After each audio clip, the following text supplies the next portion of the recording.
Kendall in a speech, he's always gonna eat. Like, hey guys, welcome back to my channel.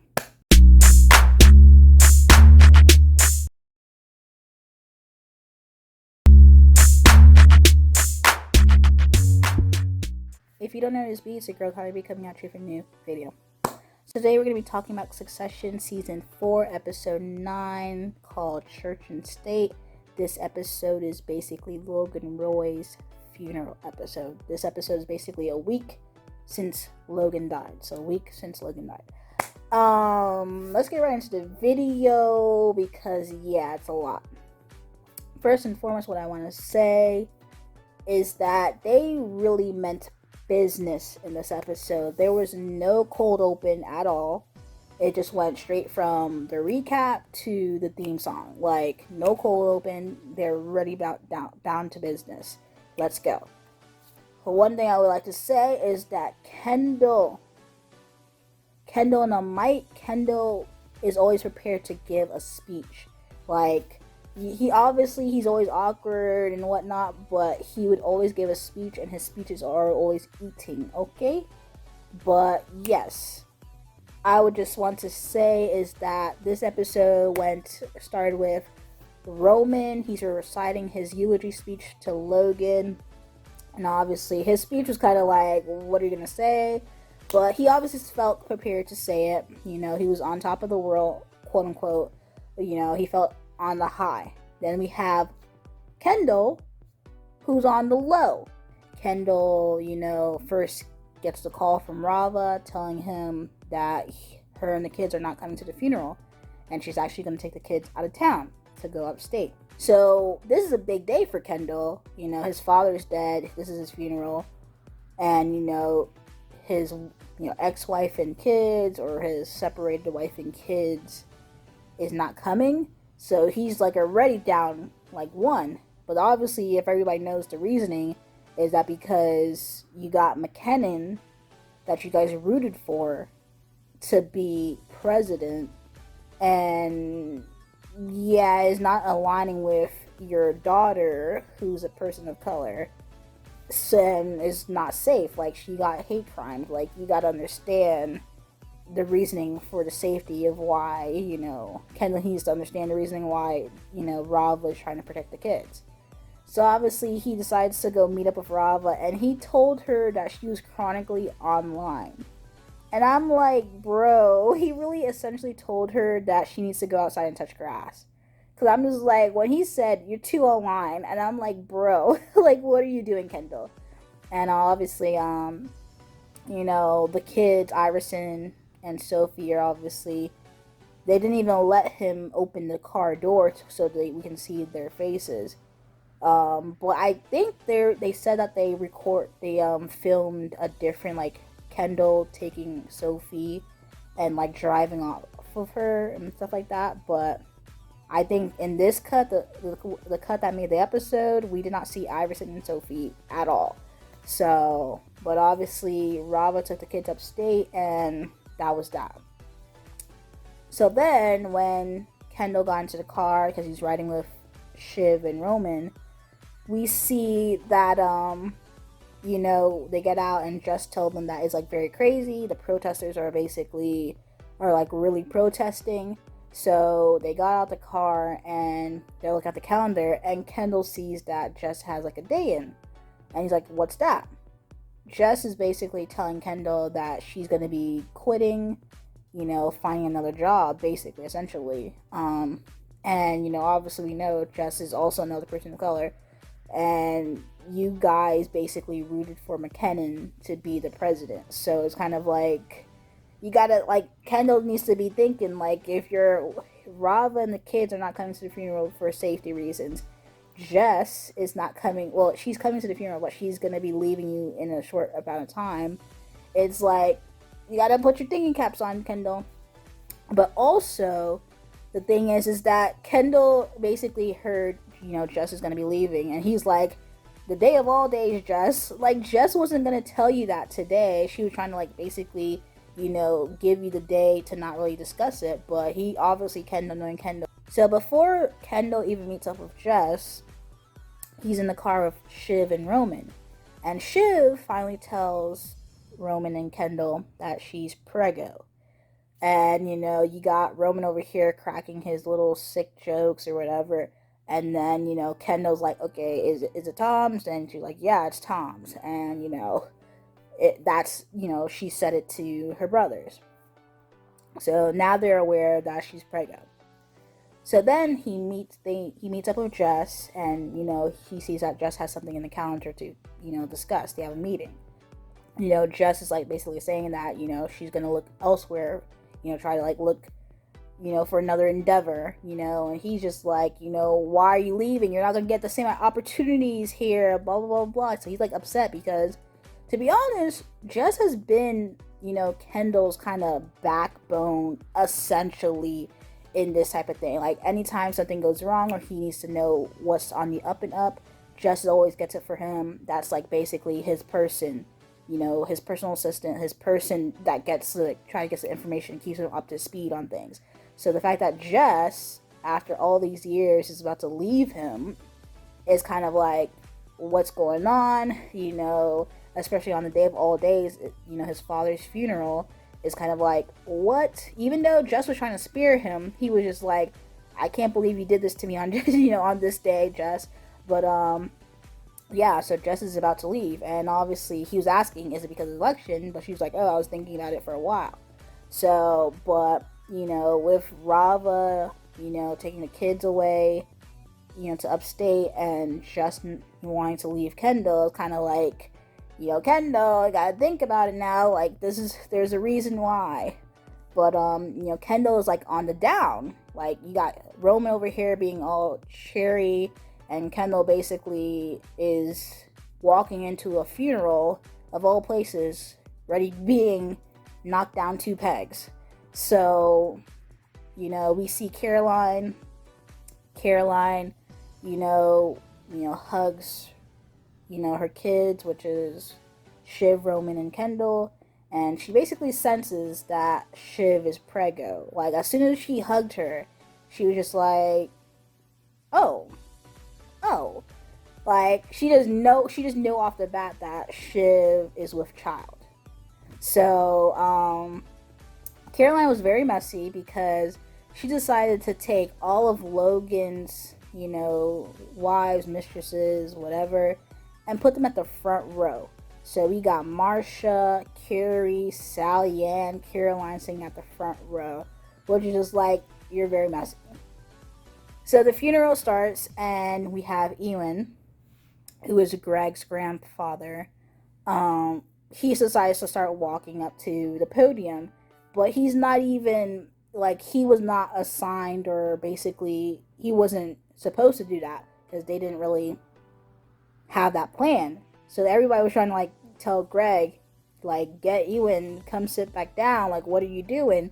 And Ewan's like, he gets onto the podium and he's like you're trying to stop a brother from speaking, because of our price thing, a price keep. And I'm just like, a price share. And I'm like, you know what? He kind of gagged them a bit, because to be honest, Ewan is Logan's brother. I mean, why are you gonna stop his brother from speaking at his own funeral? I mean, granted, it wasn't planned, but he's family. That's the least he could do. I mean, granted, their relationship with each other wasn't great, but there's still love there. His brother's gone. They should have, allowed him to speak without trying to pull him down off the podium. So, Ewan, he basically told about Logan. He basically called him mean. He called him a meager guy. He talked about the Rose lore. Basically, talk about their upbringing. Logan basically, was told that he gave his sister Rose polio, and basically was the reason that caused her to be sick. And, he was talking about how, like, I think the uncle or whoever that was raising them at the time never even tried to like dissuade him from thinking that that was a cause.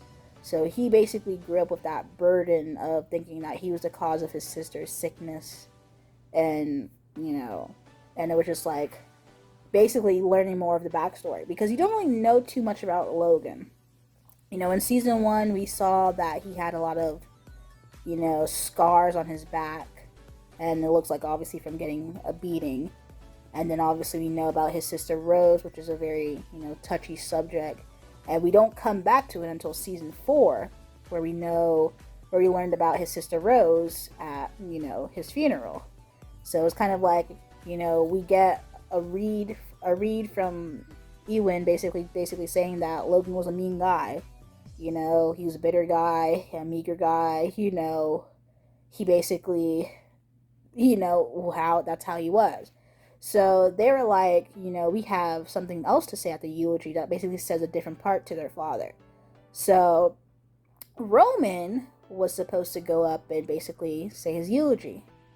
As soon as Roman goes up to say his eulogy, he starts to break down. His voice cracks, and then he starts breaking down. And the scene is like really like Kiernan, like he really acted. Like that was a masterclass. So I can't do the thing. I actually can't do that.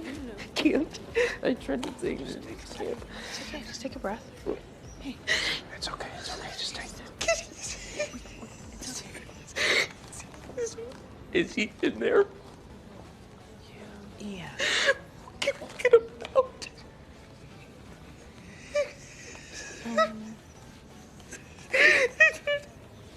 Hey. It's okay.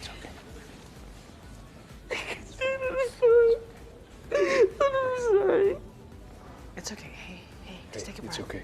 You're okay. We got you. Masterclass acting right there. Because Kiernan, he broke down, he was crying, and he was like, when he started saying like, is he in there? Can we get him out of there? And I'm just like, it's really sad. Like they really, in their own way, they all cared about their father. Like it really broke them down. And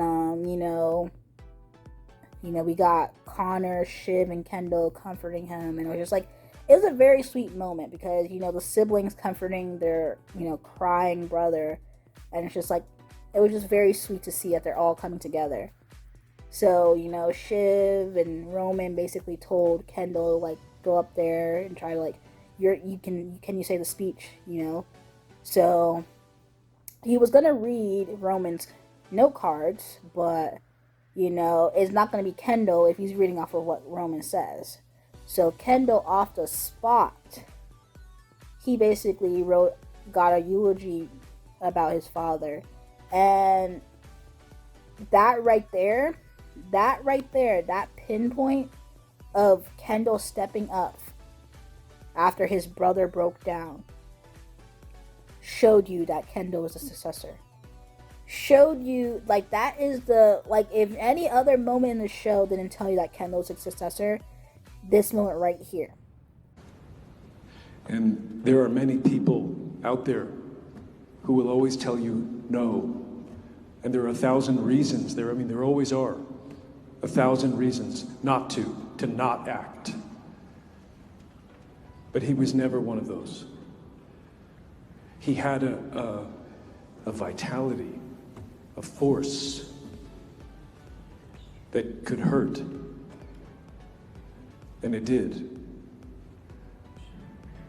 But my God, the sheer, look at it, the lives and the livings and the things that he made. And the money. Yeah, the money. Kendall basically stepped up when his brother couldn't. And the thing about it is that although he didn't show too much about emotion, he wasn't sobbing like Roman, and he wasn't shedding tears like Shiv. He showed some emotion, because you obviously saw a snot bubble in his nose. But obviously he was in a room full of politicians and business leaders and all that stuff. His literal eulogy was recorded, obviously.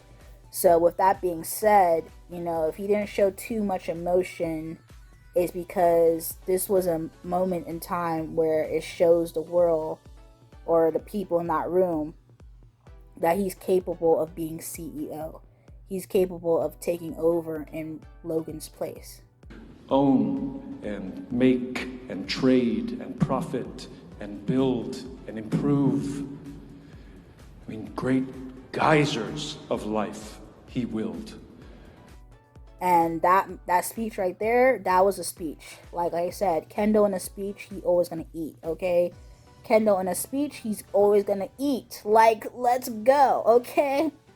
But Kendall's speech, people might thought he wasn't speaking sense, but he had a lot of, words that were very important words to say.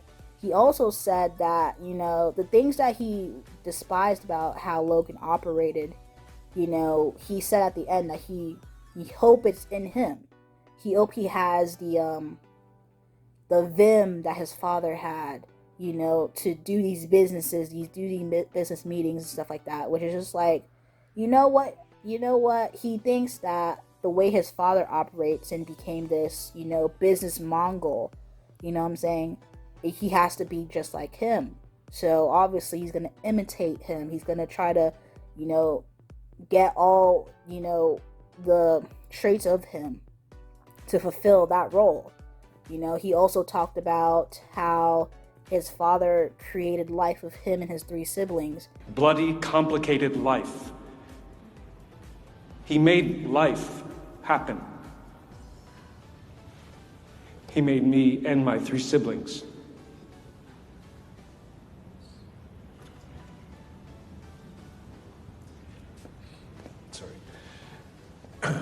And yes. And how, basically he's saying in a sense that he, him being here allowed them to keep going. So now that he's not here, they don't know what to really do with this in this moment right now. Him making them fight for the CEO position kept them motivated to fight for that CEO position. And now that he's not here, is like, what do we have to do? So they all, in their own sense and ways, they all seem lost without their father. Roman's the only one who never really took the same traits as his father. Kendall's the only one who's really emulating his father the most. Shiv, she does have traits of Logan. And then obviously Connor, he wasn't as close. But, he obviously in this time of his death, he does learn a little bit more about his father. So that was the funeral scene, and after Kendall gives his speech, he got some applause. So next was Shiv, and Shiv gives her speech, and she talks about how, Logan and women. And the camera pans on Jerry and Carolina and Caroline and, everybody who's in the front row. And, Shiv's talking about how he couldn't really understand or put a full woman in his mind. The way he treated women, wasn't that great. And, at the end, she basically says that, he did okay. He did okay. He tried his best, in a sense. That's what she's basically saying. And it's just like, Logan,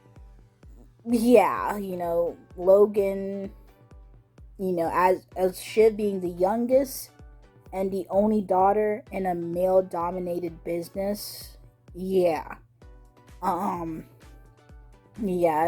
it's kind of like, you can understand.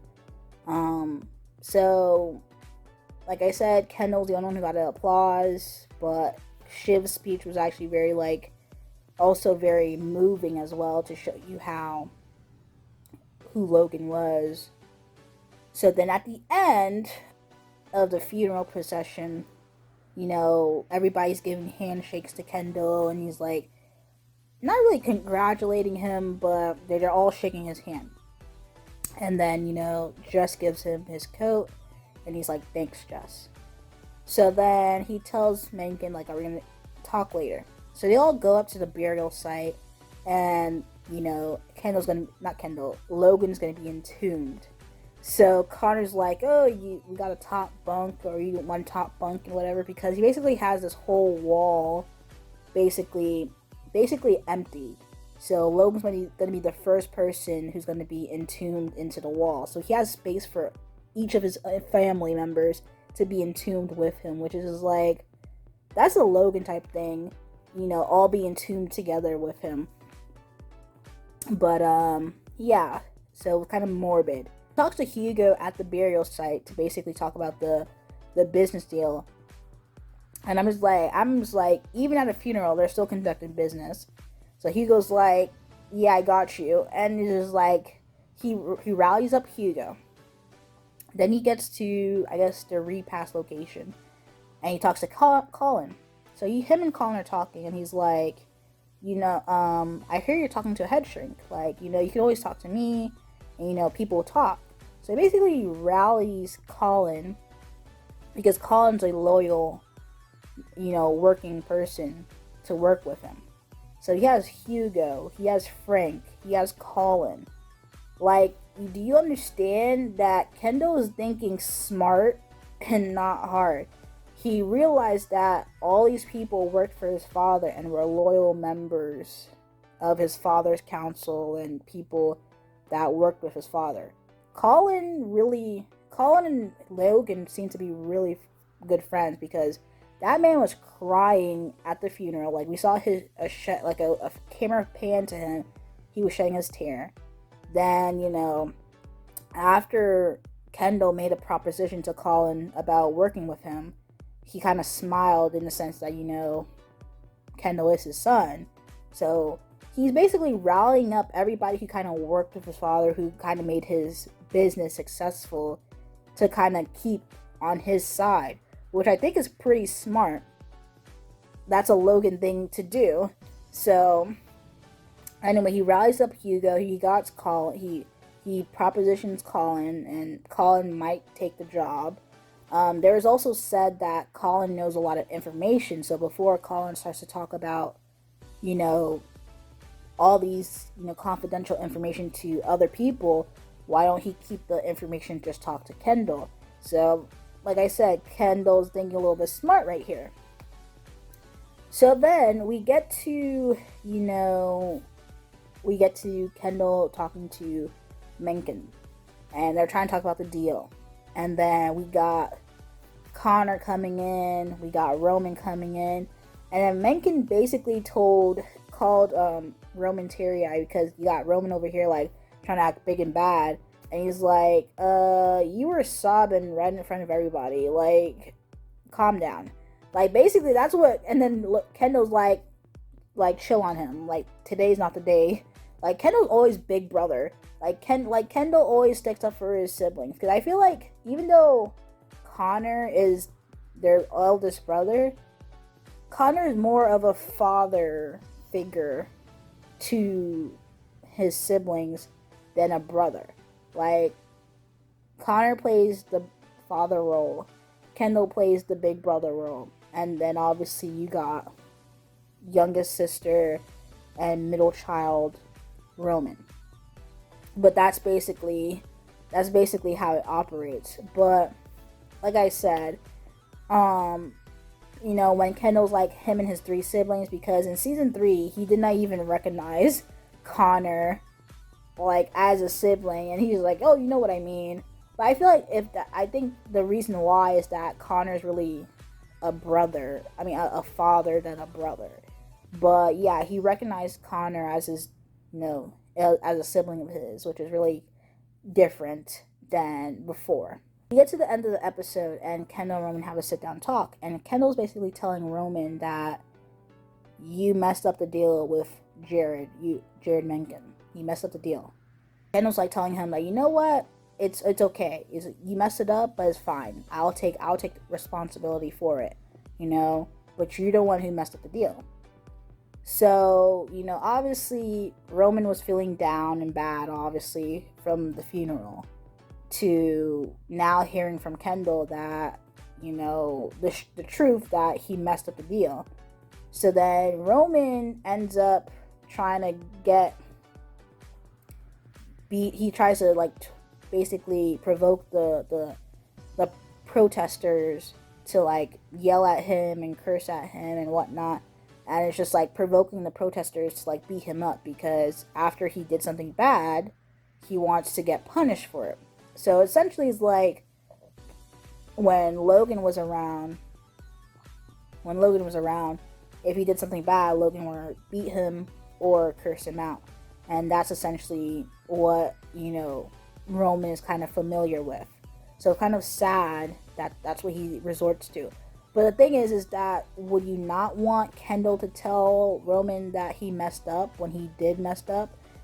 Granted, that is kind of sad that that's what Roman resorts to, but he had to tell him the truth. He had to tell him the truth. You can't get mad at Kendall and say, oh, Kendall's wrong. Kendall stepped up when Roman couldn't have done it. Was that wrong? No. Kendall basically telling Roman that you messed up with the deal of Mencken. Was that wrong? You can't get mad at Kendall for doing that. Granted, you felt really bad for Roman because Roman is all down and out, but it is what it is. So then we also see Shiv. We go back to Shiv. Shiv is able to talk to Matsson. She's in with Matsson, and then she also talks to Mencken. And obviously, at the end of the day, Shiv gets a win. Mencken basically said yes to the deal, and then we hear Matsson basically says that he's gonna get a US CAO. He's okay with getting a US CAO.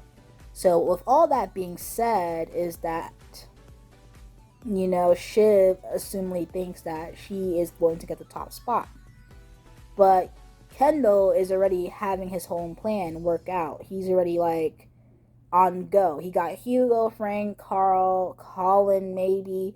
He's getting his people. Even though he lost Jess, which is really going to hurt him, but I feel like he might bounce back from that, but we don't know. From season 1, as I said, Kendall is the true successor. Kendall is the one who's going to be the true successor to Logan. It's been established. It's been established from day one. I don't know why it's people are saying oh, Kendall's not ready. Who else would be ready? Why would you even bring Greg into it? That's so dumb. I mean, I would like to be logical here, but why would anybody pick Greg? The true battle really would be between Shiv and Kendall. That will be the true battle. Why would anyone pick Greg?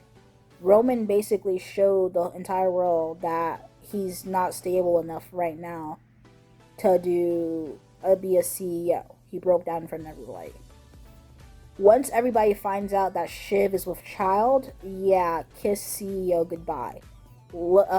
Kendall's the only one who's gonna be the CEO. I don't know why that's so hard to believe. He's been literally prepped since season 1 to be CEO. It's just that Logan was giving him the runaround for so long that, we see, oh, maybe Roman can be CEO, maybe Shiv can be CEO. But after Shiv is, everybody tells, if Kendall actually uses Shiv being prego with Tom's child, yeah, kiss CEO, bye-bye. Being Kendall truther, is not for the weak, but we been knew that he was gonna be CEO. I don't know what the season finale is gonna entail, but finally, we're at the season finale. It's gonna really be a battle between the Roy's boys and Shiv the Shiv, because Shiv really did stab her brothers in the back, because they were really conducting business at a funeral. The funeral is not a funeral without business being conducted at every second of the day, okay? Because you're at the burial site talking to Hugo, you're at the repast talking to McKinnon and Matsson. I'm just there's no day when business stops. Businesses keep on going, okay? But yeah, the series finale is next week. I feel like the CEO spot is going to be to Kendall.